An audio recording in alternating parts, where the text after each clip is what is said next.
Bonjour mes gourmands, it's no secret that I love cakes. And the cakes I love the most are the light ones that melt on your tongue. Today we're going to make a sherry baiser cake, so each cake bottom is covered by a layer of meringue. The word baiser is French and means kiss, which very adequately describes the feeling you experience when you lead a bite of this cake to your lips. Now let's see how it's made. For 2 cake bottoms we'll need 100 grams of butter, 100 grams of sugar, 180 grams of flour, 3 teaspoons of baking powder which you can immediately add to the flour, 7 tablespoons of milk, 4 egg yolks and a package of vanilla sugar which you can add to the caster sugar. For the baiser coating we are going to use 4 egg whites, 140 grams of sugar and 80 grams of ground almonds. For the filling we'll need 400 ml of heavy cream, 2 packages of Sahnesteif, 1 glass of sherries, and a package of red cake glaze. For your convenience, I have converted this recipe from metric units to the imperial units, which are used in the US. As for me, baking is a very exact science, and success as well as failure are closely linked to how exactly you're following the recipe. Hence, I highly recommend you to use weighing devices and measuring cups, which can display volumes in the metric units whenever you can. In case you can't get hold of red cake glaze, you can of course use the translucent one and optionally just add some food color to it. You can also skip the glaze altogether, however in that case I recommend you to consume the cake as fast as you can, as the sherries might turn bad very quickly. First, crack your eggs and separate the egg whites from the egg yolks. You can either do so the old-fashioned way by moving the eggs in between the 2 eggshells, or you can use an egg yolk separator.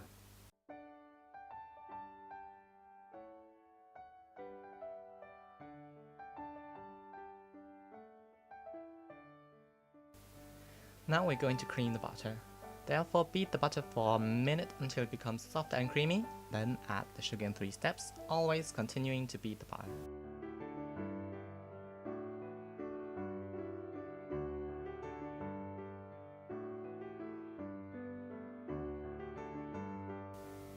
Add the egg yolks and beat until combined.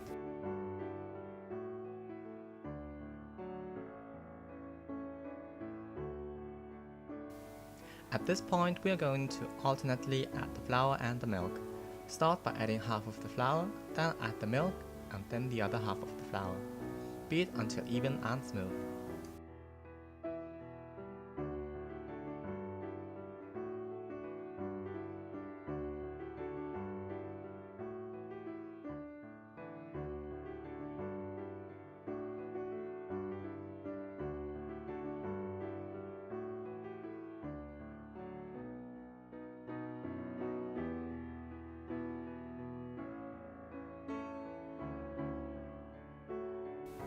Preheat the oven to 180 degrees Celsius or 355 degrees Fahrenheit. Before we can start baking the bottom, we still need the baiser coating. In a bowl, beat the egg whites to a stiff peak. Start by beating the eggs on slow, then add the sugar in 3 batches, increasing the speed after each batch. The sugar will help stabilize the egg whites. Keep in mind that the smaller the bowl, the faster you can beat the egg whites. Beating the whites to a stiff peak in this bowl took me about 8 minutes.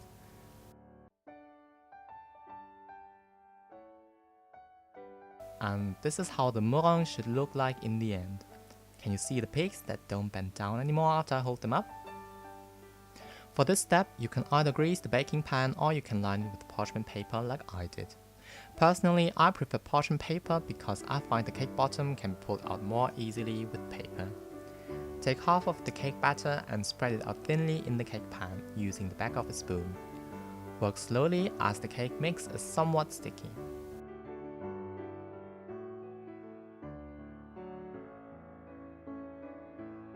Take half of the meringue and spread it over the cake mix.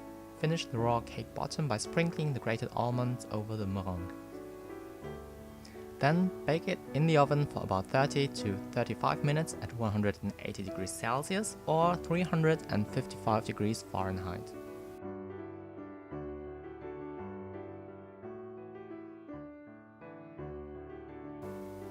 And here's what the finished cake bottom looks like.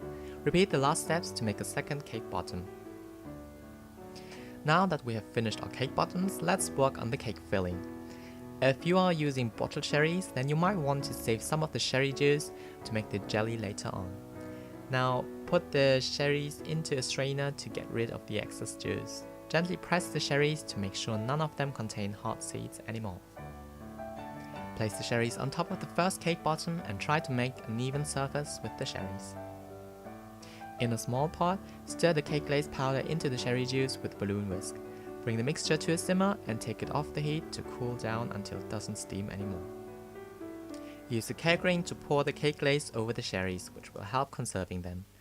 Let the glaze cool down and firm up completely.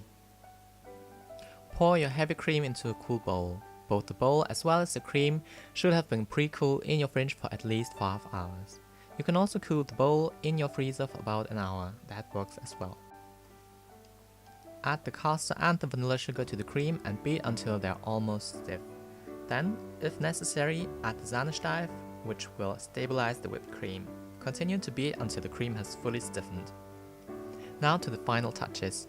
Remove the cake ring, spread the whipping cream evenly over the cherry layer and place the second cake bottom on top of the whipping cream. And that's all there is to it. Bon appetit!